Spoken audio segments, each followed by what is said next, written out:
din po, nakalipat po kami dito sa Camilla Homes. Kaya lang yun nga po, wala pa kaming internet po.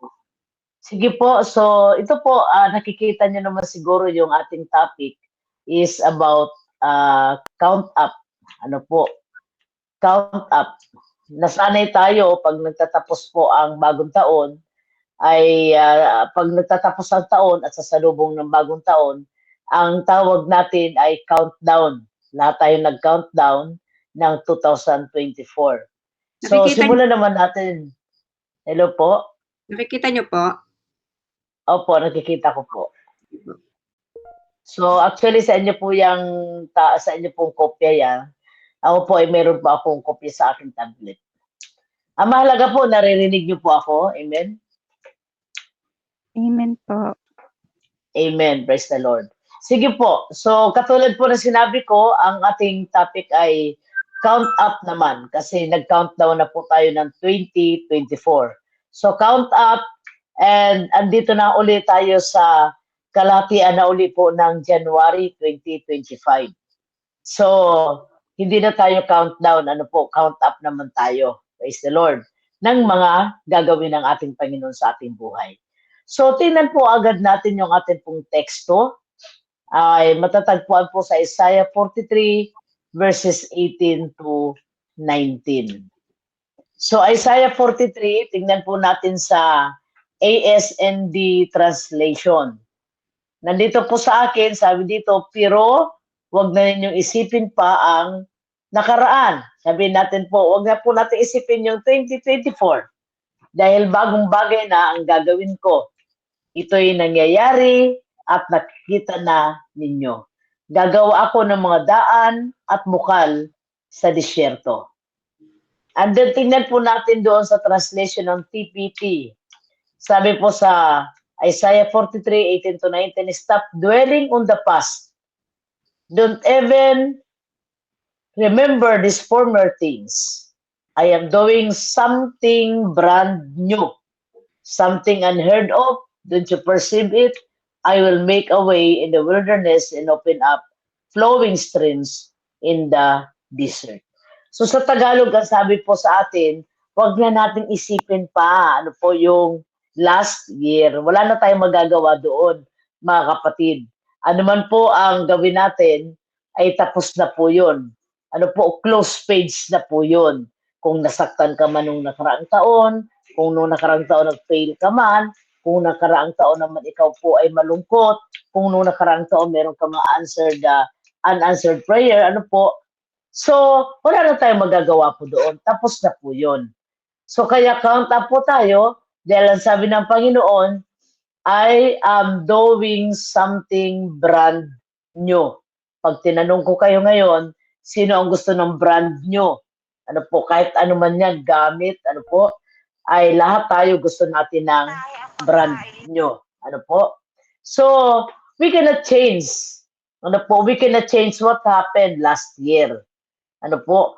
But this time, in this message, what we can change now is maybe ourselves.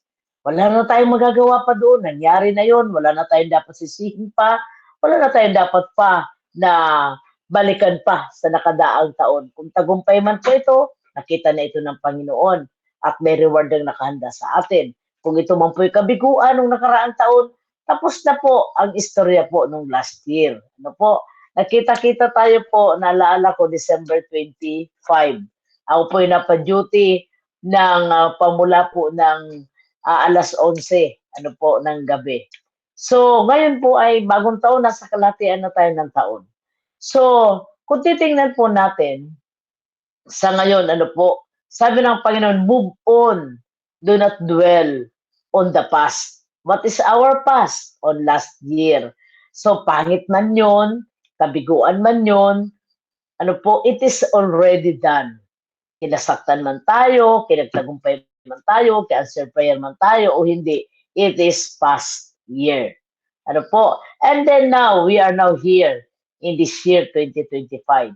So, kung titingnan po natin, this 2025, kahit na ang dami natin plano sa ating buhay ngayon pong taong ito, pero ang totoo po, this year is blank page.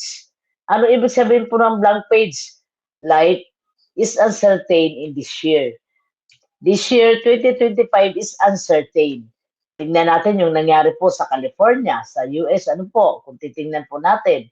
Sila ba, nangarap ba sila na, 2025, January, masusunog tayo lahat? Siguro po, walang nangarap ng ganon.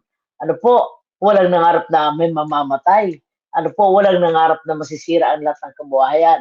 Walang nangarap po na lahat ay walang matitira. Sabi nga po dyan, mas maganda pa daw pag nakawang kaysa sa masunugan.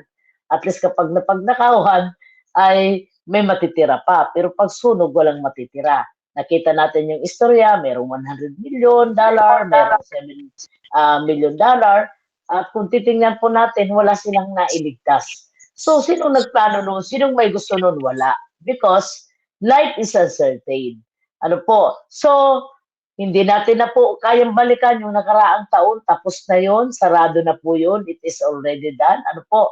Ngayong taon naman na ito, actually blanco kahit ang dami natin mga plano. So, ano dapat natin gawin? Alamin natin sa Panginoon ano ang nais ng Diyos. Alamin natin sa Panginoon kung ano ang gusto ng Panginoon. Alamin natin sa kanyang mga salita kung ano ang kanyang mga kapahayagan sa ating mga buhay. Ang ganda po ng mensahe ng Isaiah 43, sabi ni Lord, huwag na ninyo pag-isipin pa ang nakaraan dahil may bago na akong ginagawa. Ito ay hindi nyo pa ba nakikita? Ito yung nangyayari na. Yan ang sabi ng Panginoon. Stop dwelling on the past. Ano po, do not remember the past year, sabi ni Lord, for I am doing something brand new. Praise God. So, ngayon po, akin pong tatalakayin in our count up for this year na wala po nakakaalam, wala nakababalot ang nakakabatid kung ano po magaganap. Pero po, napakaganda na sa taon na ito ay fokusan po natin yung mensahe ng Lord sa atin ngayon. Ano ba yung nais mo, Panginoon? Ano ang gusto mo, Panginoon?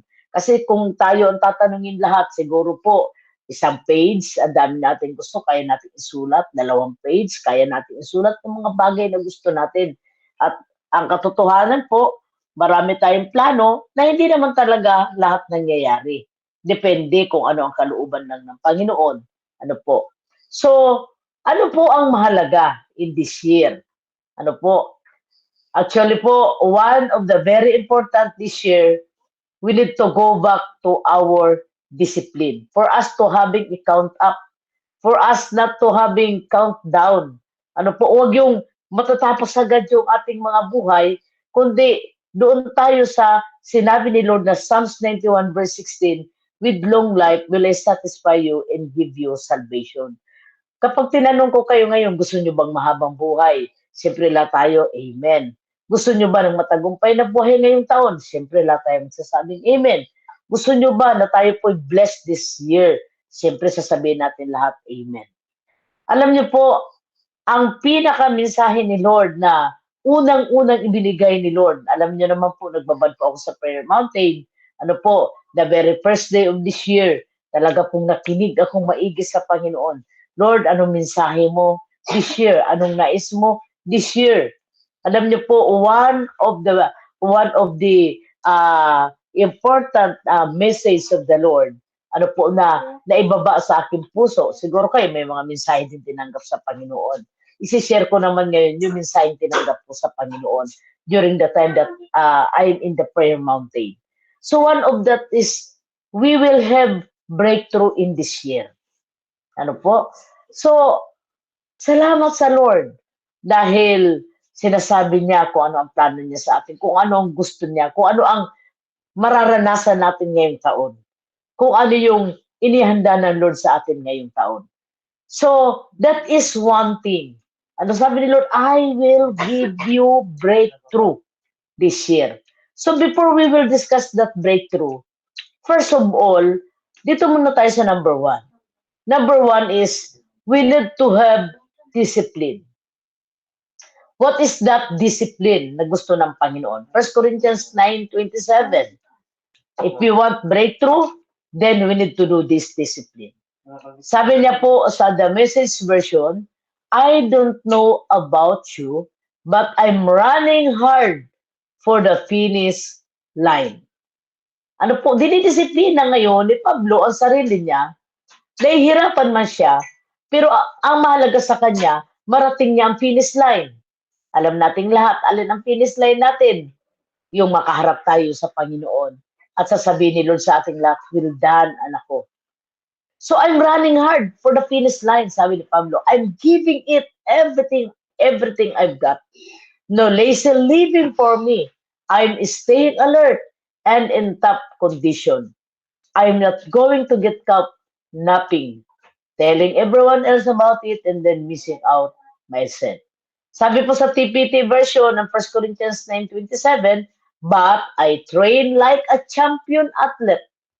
Wow! Sana ganito tayo, how we discipline ourselves this year for us to get that breakthrough. Ang hirap po kasi may pangako ang Diyos, may plano ang Diyos sa atin ngayong taon, baka hindi na natin matanggap kasi hindi natin dinidisiplina ang ating mga sarili. So anong klaseng disiplina? Sabi dito ni Pablo, I train like a champion athlete. Sino ang kilala niyong champion na manlalaro? One of that is si Manny Pacquiao. So kahit gaano kayaman si Manny Pacquiao, pero tinitrain niya pa rin ang sarili niya, dinidisiplina pa rin niya ang sarili niya, hindi siya kumakain ng lahat ng gusto niya, hindi niya ginagawa ang lahat ng gusto niya, kundi kung ano lang ang makabubuti bilang isa siya sa mga champion na kinikilala. I subdue my body and get under my control so that after preaching the good news to others, I myself won't be disqualified. Marami po ang nadi-disqualified. Ano po, marami na nakapatapos nga ng mga anak, pero sira na ang katawan. Marami po ang nadi-disqualified na nakapatapos nga ng mga anak, stroke na po. Marami pong nadi-disqualified dahil po, anong ginawa natin sa ating mga katawan? Actually, what happened to us, hindi natin lahat ito pwedeng isisi sa diablo. Actually, babalik ito sa ating mga sarili.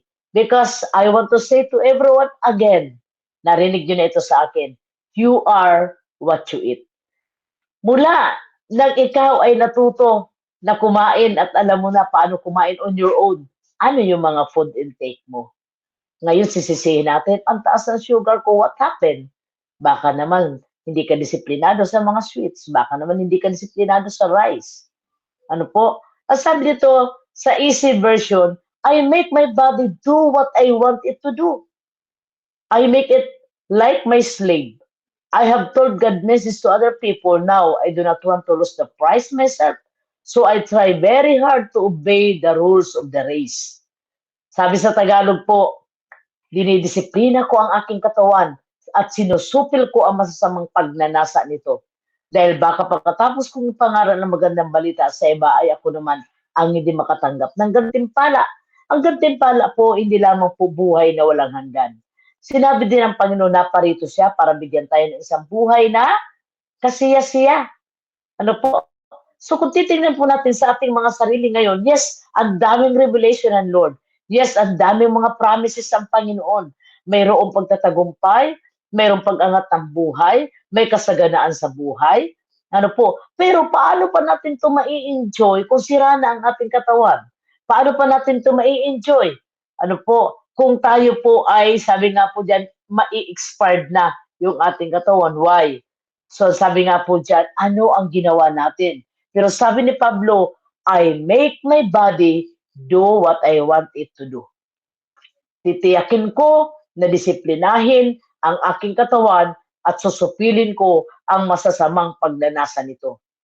So kung titingnan po natin, ano ba yung pagnanasa? Anong desire nitong katawan, nitong flesh?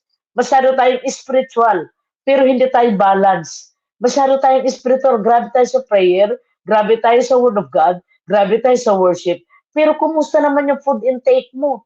Kumusta naman po yung tulog mo? Kumusta naman po yung ginagawa natin sa ating katawan? Sabi nga po dyan, pag uminom ka daw ng Coke, sabi dyan, anti-diabetes ang Coke. Anong anti-diabetes? Antayin mo na lang ang diabetes mo. Hello? Yung grabe po yung rice. Ganon din po yun. Ano po? Sinisira din po yung ating katawan. Daming sweets, ang dami din pong mga maalat, ang dami din po ng mga tinatawag po natin ng mga salty foods, mga junk foods, mga frozen foods, canned foods. Ano po? Actually, we need to go back to Genesis.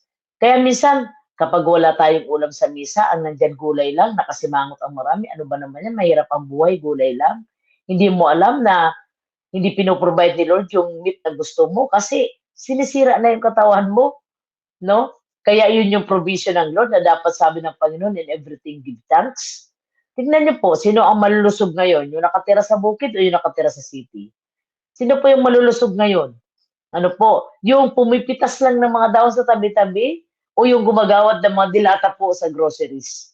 Hello? Kung titingnan po natin, sabi nga po dito, ano po, sa Romans 12 verses 1 and 2, sabi po sa Romans 12 verse 1 and 2, tingnan natin sa ESND.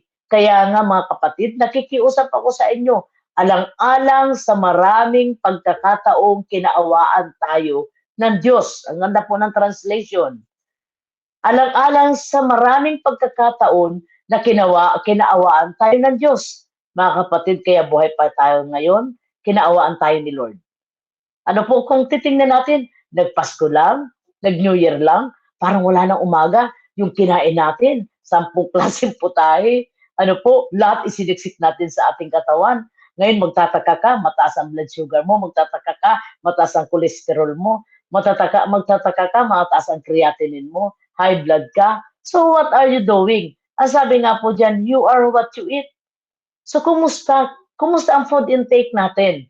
Kaya nga po ako may curriculum po ako sa TGPM. Tinitingnan ko doon yung nakalagay po doon sa curriculum 3, food intake. Ano po yung mga kinakain. Kaya nga ngayon po, ongoing ang TGPM, mayroon po tayong prayer and fasting. At ang fasting lang natin ngayon, makakain mo ang maraming marami, pero kakaiba po, daily discipline lang tayo, no rice lang tayo and no sweets. Pero marami pa rin po ang di nag-fasting. Ano po, kung titingnan po natin, wala tayong discipline talaga sa ating mga sarili. And then kung mag-review tayo, in Jesus' name, Satanas. Actually, minsan wala na kinalaman si Satanas sa buhay natin kasi talunan na si Satanas eh. Actually, what happened to us, sometimes, many things what happened to us, kagagawan din natin.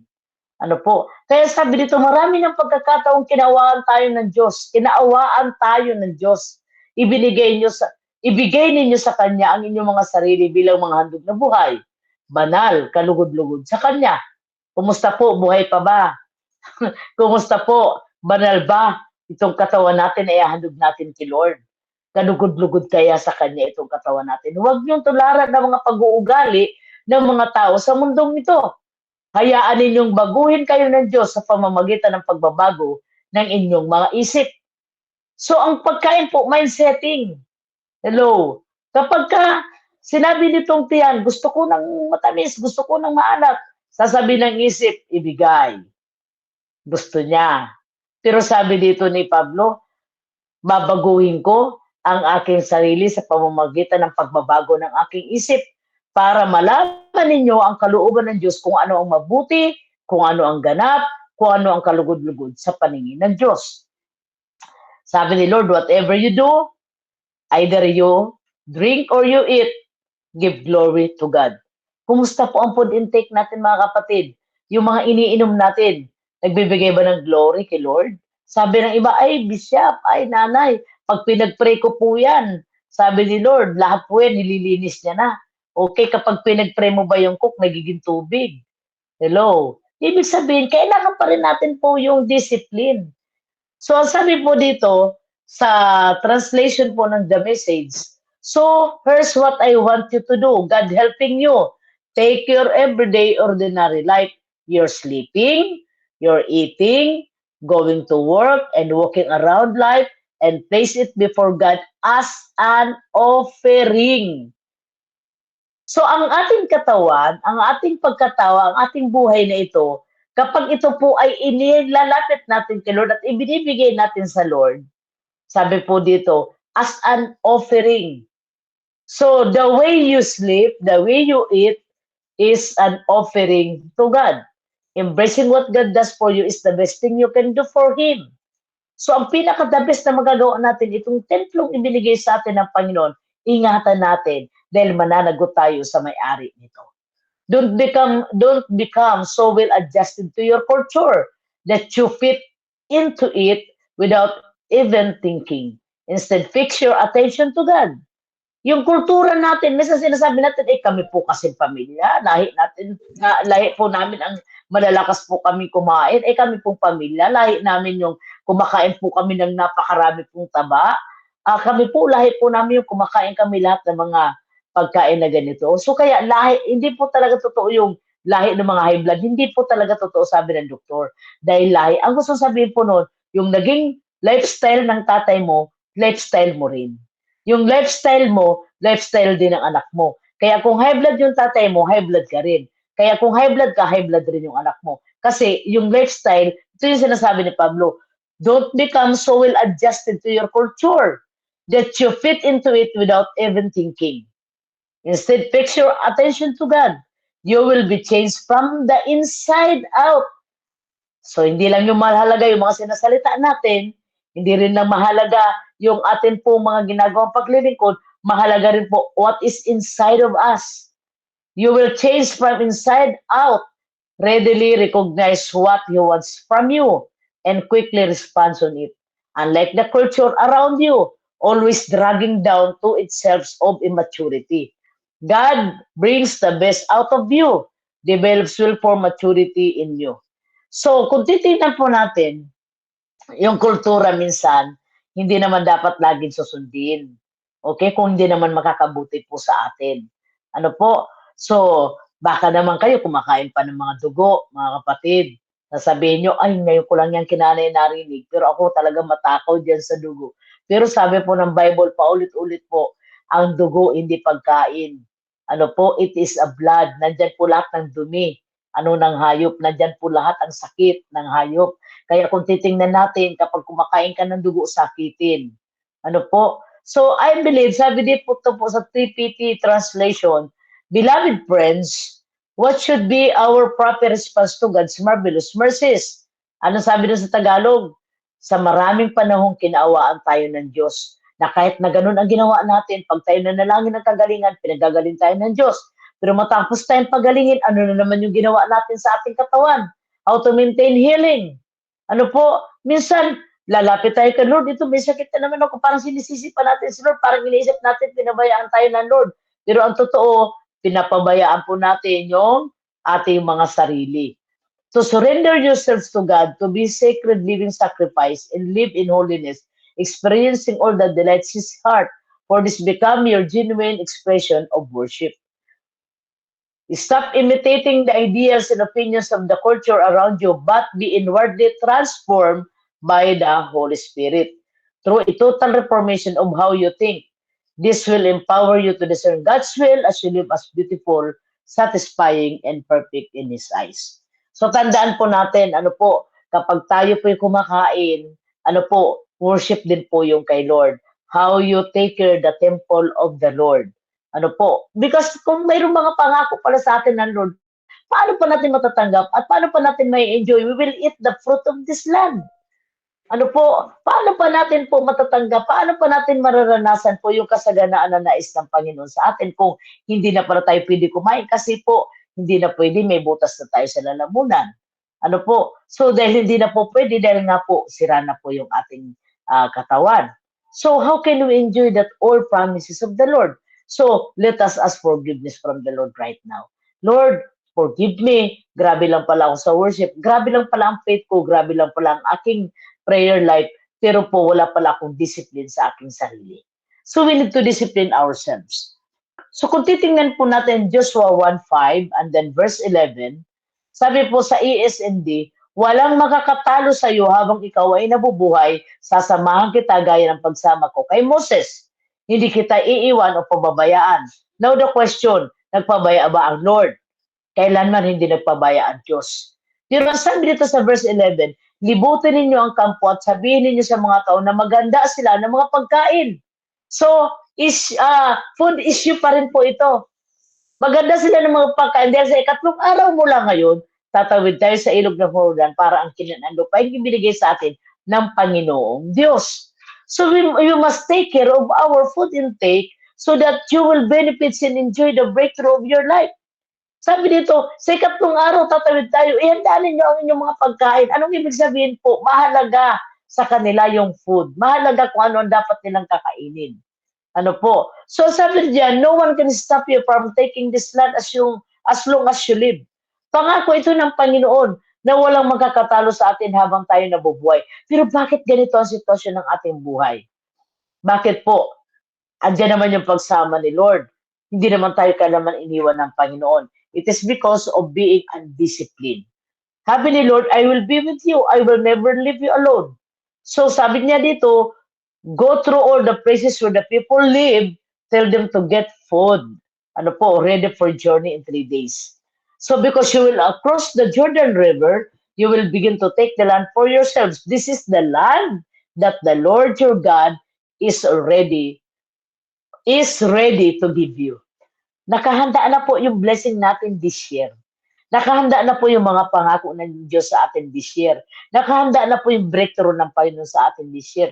Sana po matanggap natin na mai-enjoy pa natin ito. Hello? Na sana po ma-enjoy pa natin yung buhay. Ma-enjoy pa natin ang ating mga anak, ma-enjoy pa natin ang ating mga apo, ma-enjoy pa natin yung apo natin sa tuhod, ma-enjoy pa natin yung apo natin sa talampakan. Hello? Dahil yun naman yung pangako ng Diyos, long and satisfied life. Pero tayo din po, binabalikan tayo ng mensaheng ito ngayon, kung marami pala ang plano ng Diyos, kung ito pala yung gusto ng Lord sa buhay natin, now we need to take discipline to ourselves. So sabi dito, no one will see your food intake. Be careful of your health. You are what you eat.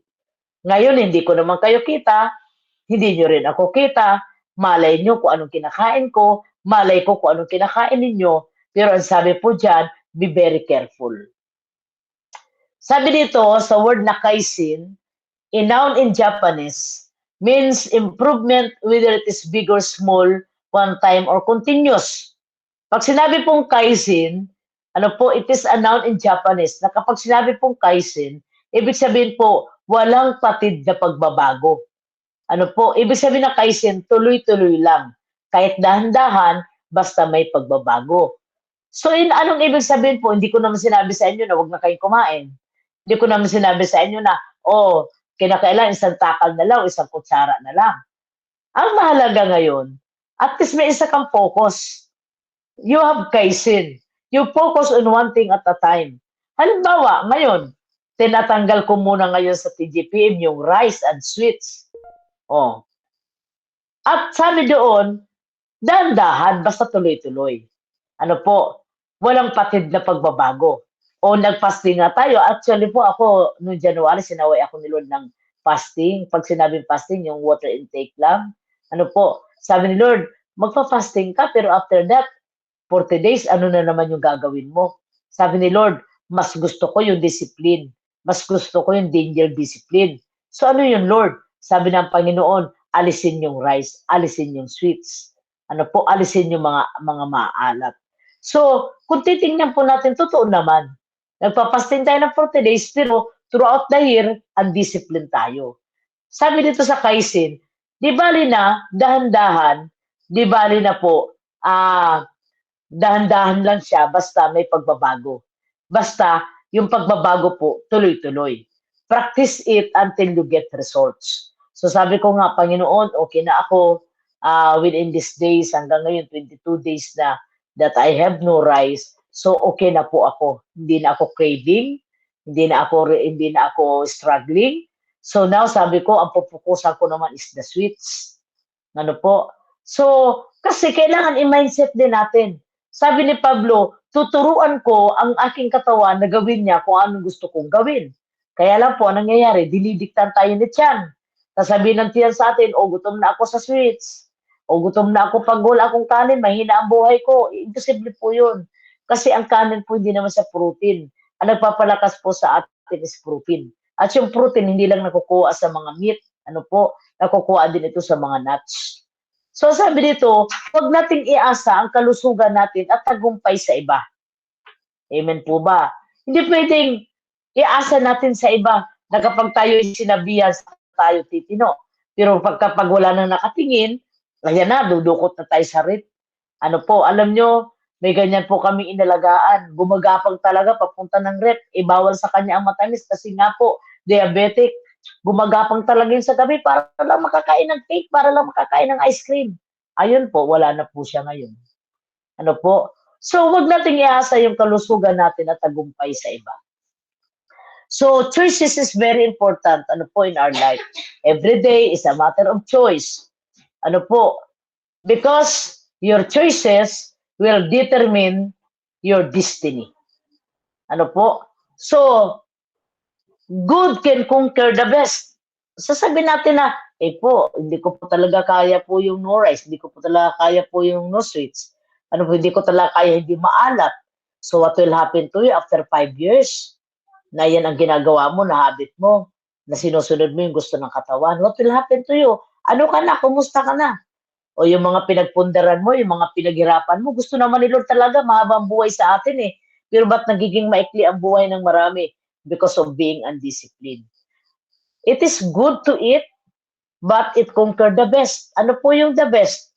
Yung pagiging maingat po. Ano po, hindi naman sa atin binawal lahat. Ano, yun lang na makakasama sa ating katawan. Many choices are painful and difficult, but it's all about your future. Marami tayong mga desisyon na dapat gawin ngayon, pero isa sa desisyon, disiplina.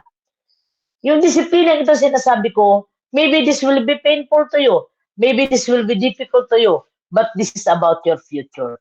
Maaalala mo na lang ako pag nasa hospital ka.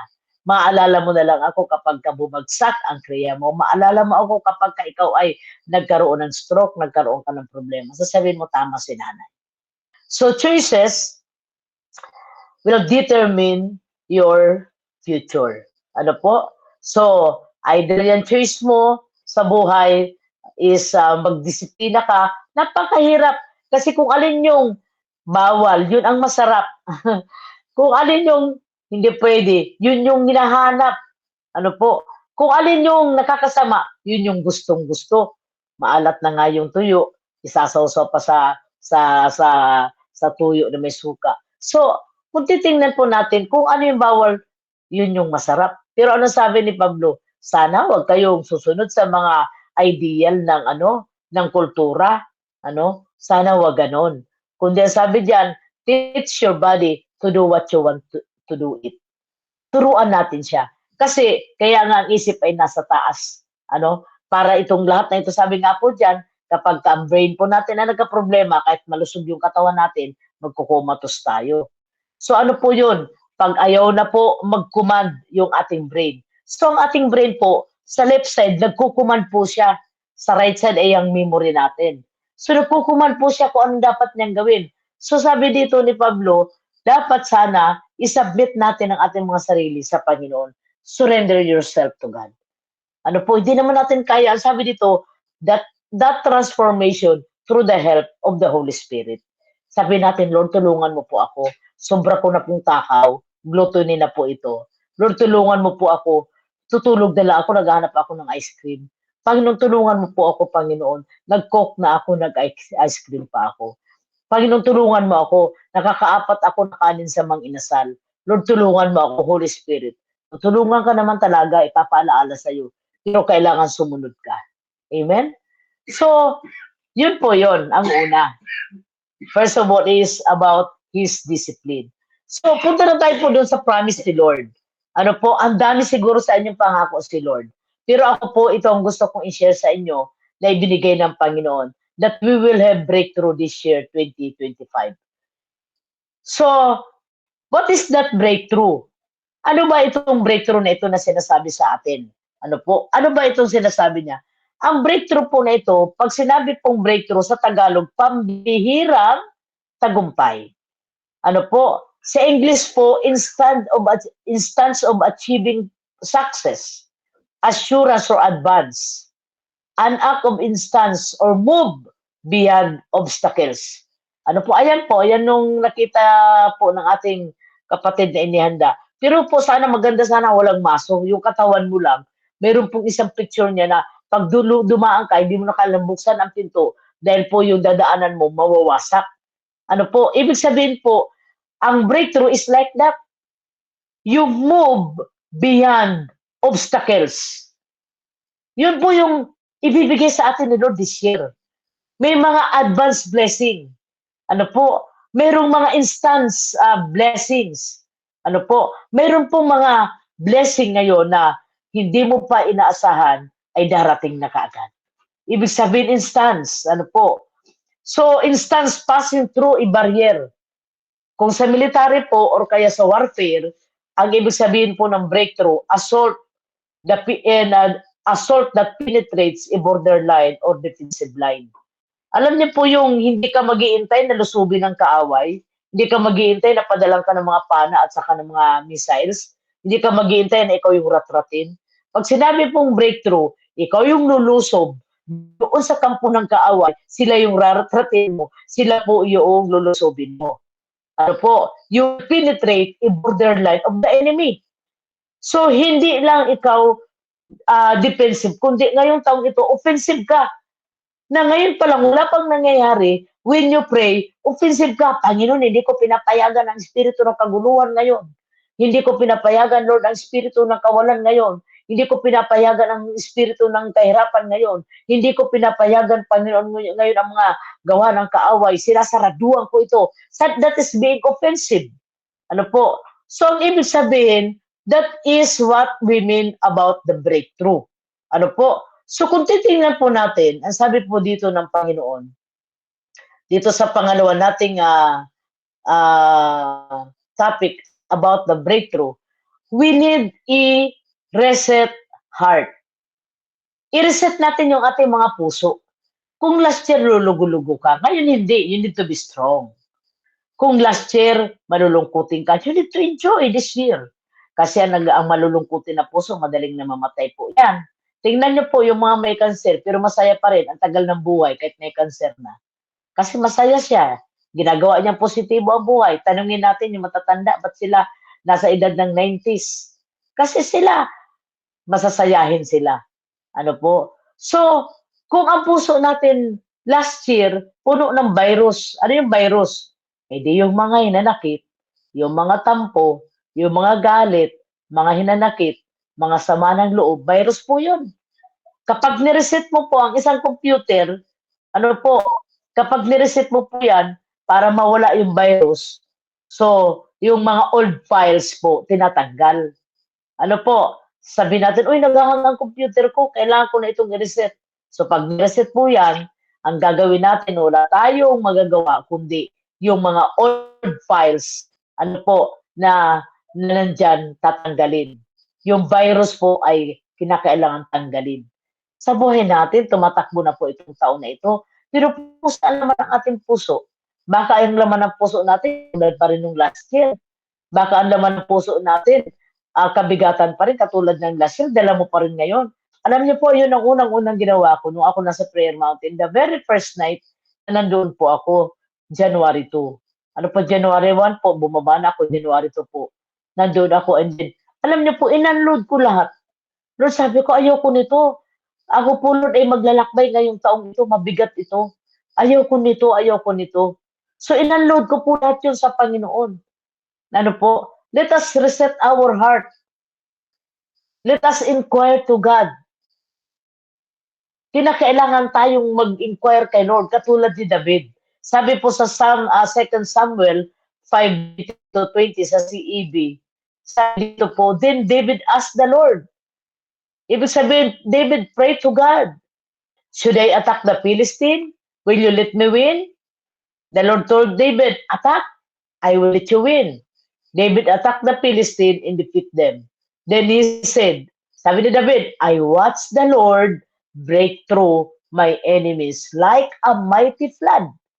Alam niyo po, kapag inunload natin lahat sa Panginoon, ang lahat ng laman ng puso natin, lahat ng laman ng isipan natin, ano man pong laman yan, at inimti natin ang ating mga sarili, nanalangin tayo, at tinanong natin si Lord po sasagutin niya tayo. At dito po, ang sabi dito, nung si David po magtanong sa Panginoon, nung siya po ay nagtanong, Lord, lulusubin ko ang Pilisteo, pero papanalunin ba ako, Lord? Eh, alam niyo po, yung mga kapalpakan natin nung last year na arangkada tayo ng arangkada without prayer, without inquiring the Lord, tapos nagpe-fail. Minsan sinisisi pa natin ang Lord, minsan sinisisi pa natin yung faith natin. Ang totoo po, hindi talaga tayo nag-inquire. Ang nangyari, may gusto na tayo, sasabihin natin kay Lord, Lord, ito yung gusto ko. Pag sinabing inquire, yung approval ng Lord, yung kukunin natin. Lord, ito ba pinagagawa mo sa akin? Ang dami nating ministries. Ang dami nating gustong gawin. Ang dami nating plano. Pero, isubmit natin kay Lord. Panginoon, gusto mo ba to? Pinapagawa mo ba to? Nais mo ba ito? Kalooban mo ba ito? And kapag silensyo si Lord, huwag mong gagawin. Silent nga si Lord eh. Eh, minsan tayo, arangkada ng arangkada. Kaya marami ngayon po, January pa lang, ayun na, wala na, maalam na. Meron pa akong kaklase sa Bible School. Sabi niya, 2025 to 2030, sabi niya, magre-reach out kami hanggang maging 100 ang churches namin. Pero po, inabot lang po siya ng kuwan. First week ng January, namatay siya. Anong ibig sabihin? Pagkamisan, dami nating load. Pagkamisan, ang dami nating gusto. Alam niyo po, sinaway ako dyan ng Lord. 38 years ako nagpapastor ngayon. Yes, now I am bishop. Ba, sinaway ako ng Lord. Sabi ng Panginoon, pinagagawa ko ba yan sa'yo? Ang dami kong positions, ang dami kong mga connections, ang dami kong ministries, ang dami kong speaking engagement. Pero sabi sa akin ng Lord, pinagagawa ko ba yan sa'yo? Pero for my yoke is easy and my burden is light. Kung ano lang po yung pinapagawa ni Lord, kung saan lang tayo pinapupunta ng Diyos, ano po, kung sino lang yung pinasasamahan sa atin ng Panginoon. Hindi lahat pinasasamahan. Mamaya tatalakayin natin. Huwag tayong sumama sa mga taong hindi naman sa atin pinasasamahan ng Diyos. Na hindi natin same frequency, na hindi natin same signal, na hindi natin same spirit, hindi natin same heart. Kasi mabibigatan ka lang, sasaktan ka lang. Magiging load lang yan sa'yo. So, David inquired the Lord.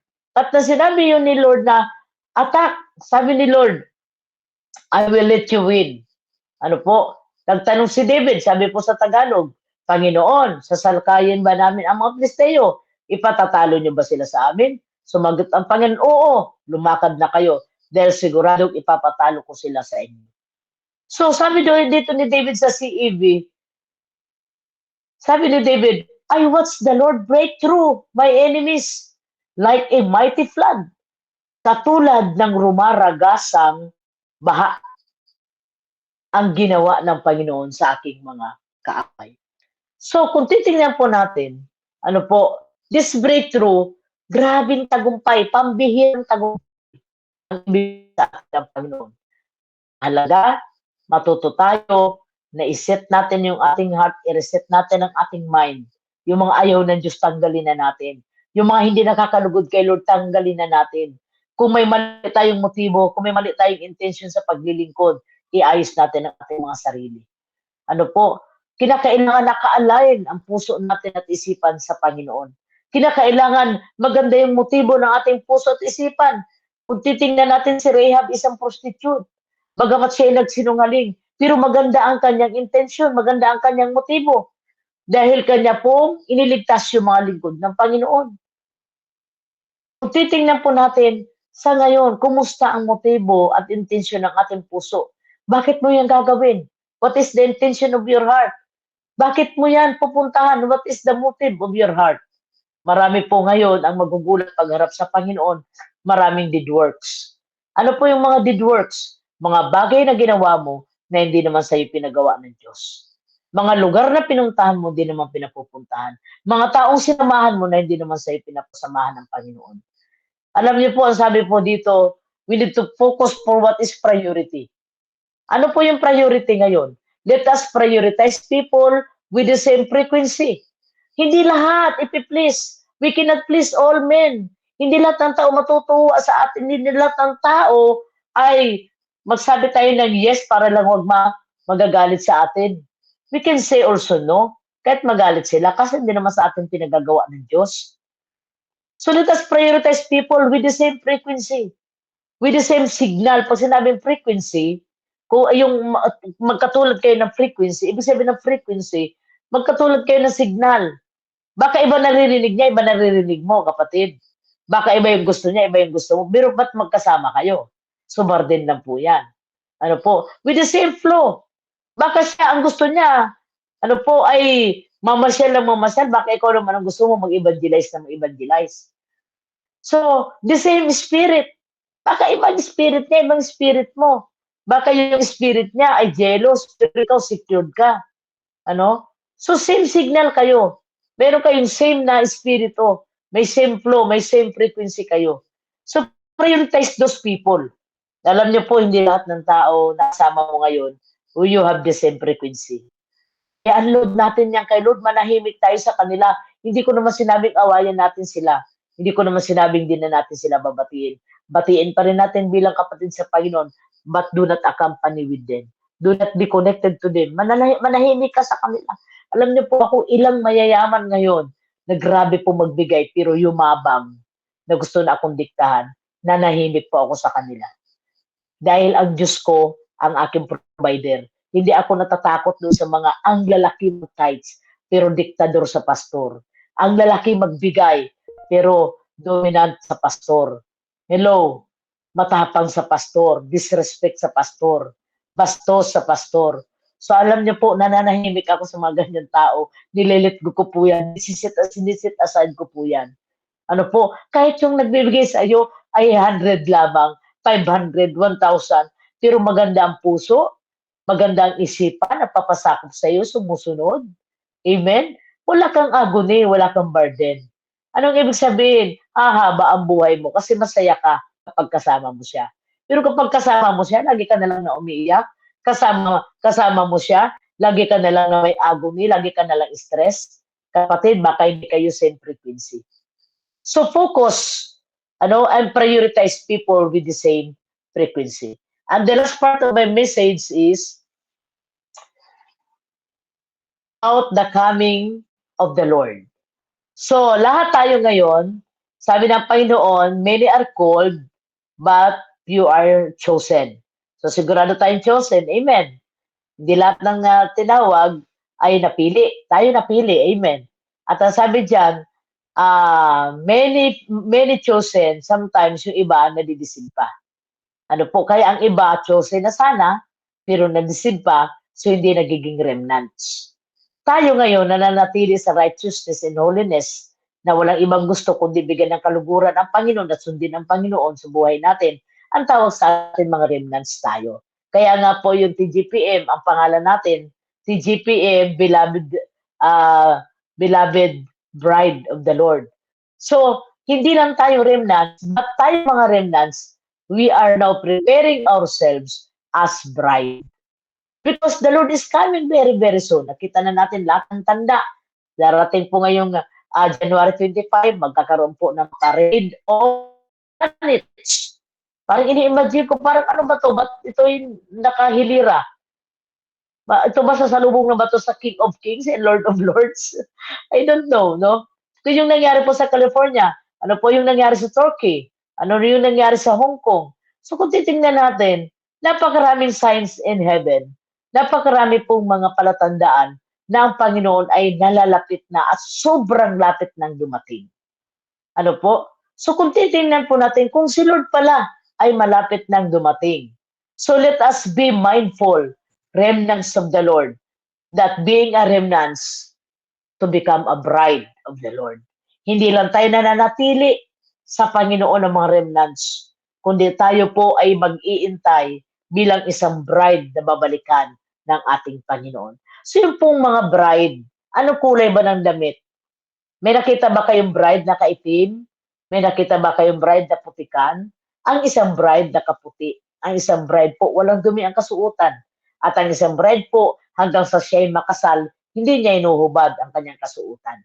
Mga kapatid, kung nalalapit na pala ang pagdating ng Panginoon, yes, that breakthrough is true.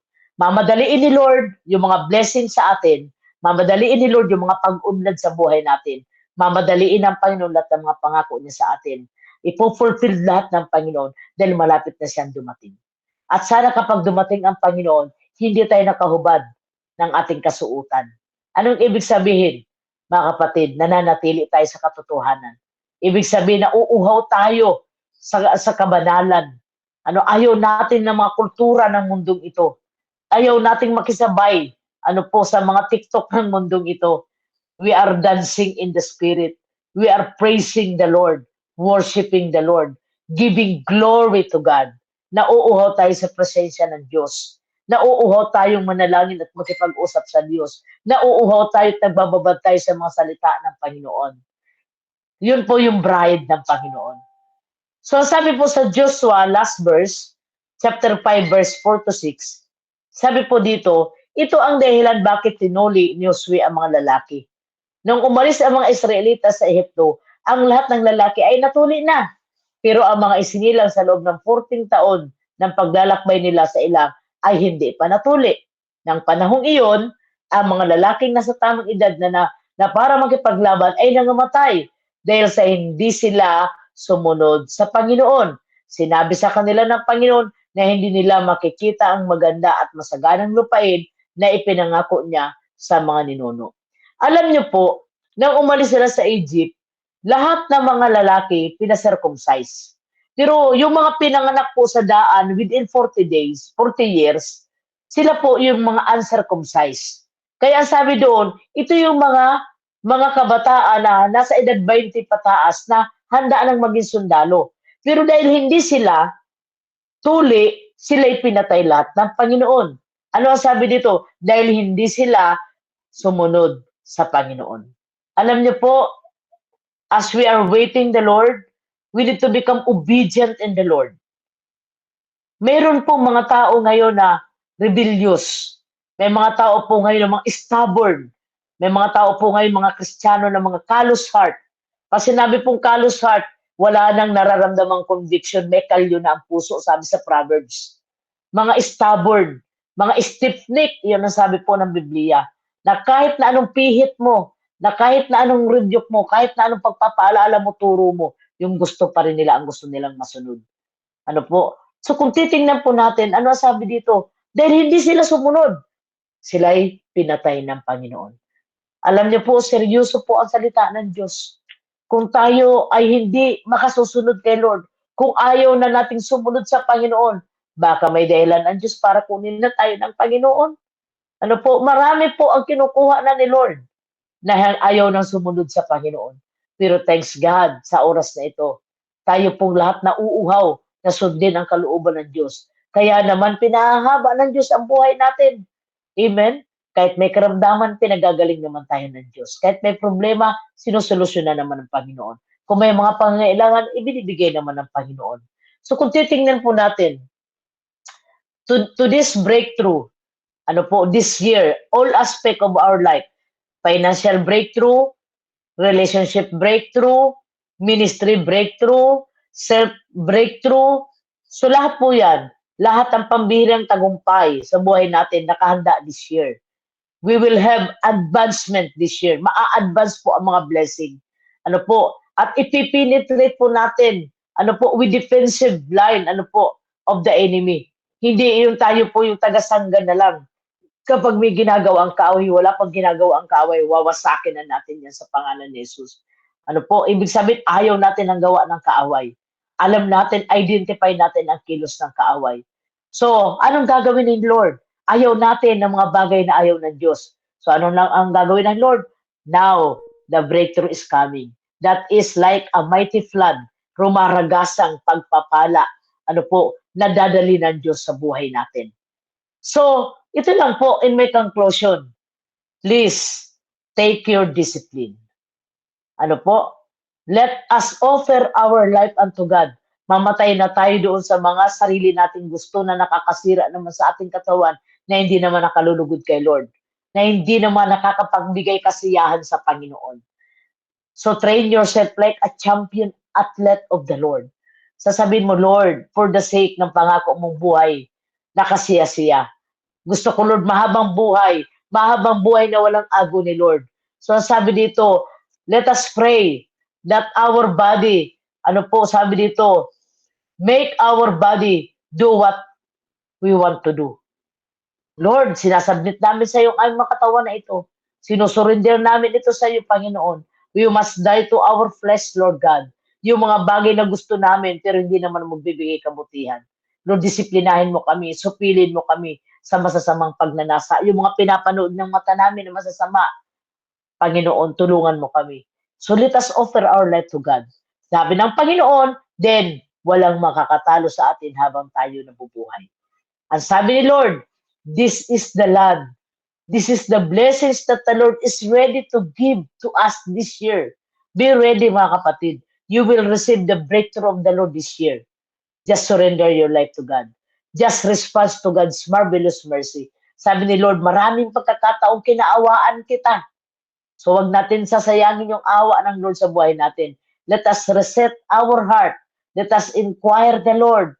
And as we inquire the Lord, kung ano ang narinig natin kay Lord ng direksyon, kung anong narinig natin na tinig sa Panginoon, let us obey. We need to upgrade ourselves, being a remnant, to become bride of the Lord. And let us prioritize and let us focus to the people with the same frequency. Alam niyo po, ang totoo lang yan, ang nakaka-stress talaga yung makasama natin na pabigat ng mga tao, ng mga pasaway. Hello, mga taong hindi nasunod kay Lord. Yun talaga yung stress natin. Actually, kung walang ganon, ang sarap-sarap maglingkod kay Lord, no? Wala po tayong anumang kabigatan. So, may instruction sa atin si Lord ngayon. I-let go natin. Itong mga tao na ito, iset aside that isang tabi, diyan ka lang, diyan ka. Iba yung frequency mo, iba yung signal mo, iba yung flow mo, iba yung spirit mo, diyan ka. Diretso ako. Bibigyan ka ni Lord with the same frequency, with the same spirit, with the same flow, with the same signal. And now, for my conclusion, let God be God to us. Ano po? Let us focus for these three things, our discipline, about ourselves for the sake of our destiny. Ano po? Discipline, then pangalawang D is destiny. Let us discipline ourselves for the sake of our destiny and have determination to pursue.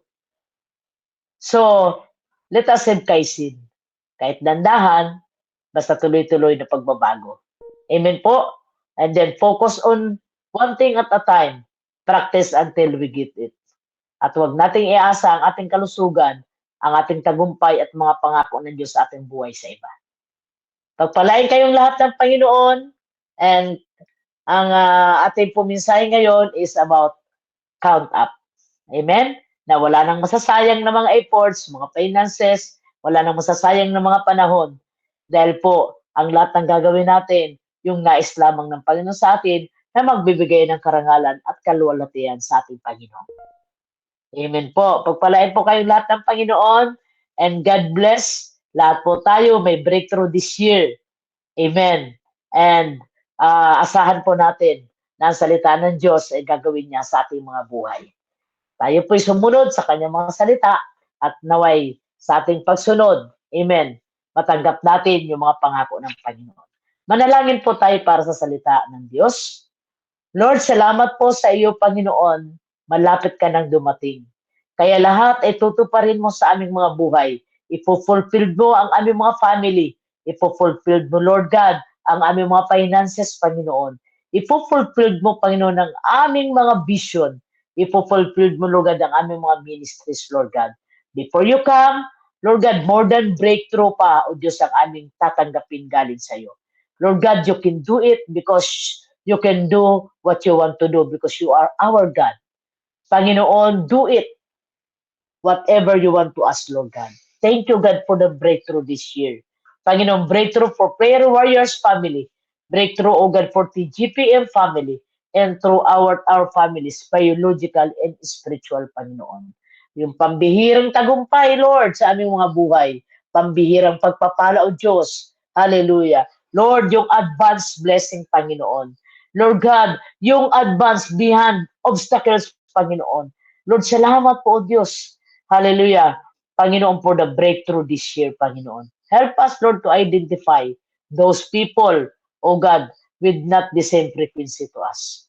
Panginoon, tulungan mo kami na ma-identify namin, Lord, kung sino lang po ang priority namin ngayon. At nawa kaming lahat, Lord, mabago ang aming pag-iisip, ang aming mga puso ma-reset, Panginoon. Mauhaw kami, Lord, na mag-inquire sa iyo. Matuto kaming makinig, Panginoon, sa iyo at sundin ang mga sinasabi mo sa amin, Panginoon. Hindi namin gagawin ang mga bagay na hindi namin narinig sa iyo. Kaya, Lord, tulungan mo kami na sipagan palalo ang aming buhay pananalangin. Na ang aming pananalangin, hindi lamang kami ang magsasalita, kundi magsasalita ka sa amin. Magpapahayag ka sa amin. At kung anong sinabi mo, Lord God, we will obey. Help us, Holy Spirit, to become obedient. Help us, Holy Spirit, to grasp your word. Help us, Holy Spirit, na ito pong breakthrough na ito hindi makalagpas sa amin. Itong breakthrough na ito, Panginoon, Panginoon ay matanggap po namin, Panginoon, at Lord, ma-enjoy namin with our family, O God. Ama, salamat, Lord, dahil Panginoon, sinabi mo sa amin, O Diyos, huwag na namin isipin pa ang nakaraan, mag-let go kami, magpatawad kami, Panginoon, at ngayon may bago kang ginagawa. Lord, mayroon kang brand new na mga pagkilos sa amin, Lord God, mga bago, Panginoon, nakilos sa aming mga buhay. Lord, salamat po sa iyo, Lord God. It is like, oh God, it will bring strength in the desert. Oo, disyerto last year, pero ngayon, Panginoon, paaagusan mo ng tubig, Lord God, ang disyertong ito. At hindi na ito magiging disyerto, but it will be flowing of strength in our life, flowing of blessings in our life. Lord, no one can stop, no one can hinder, no one can delay that breakthrough in our life. With the Spirit of the Holy Spirit, sa iyo ang papuri, sa iyo ang pasasalamat, kadakilaan, kaluwalhatian at karangalan. Ito ang aming dalangin. In Jesus' name, amen.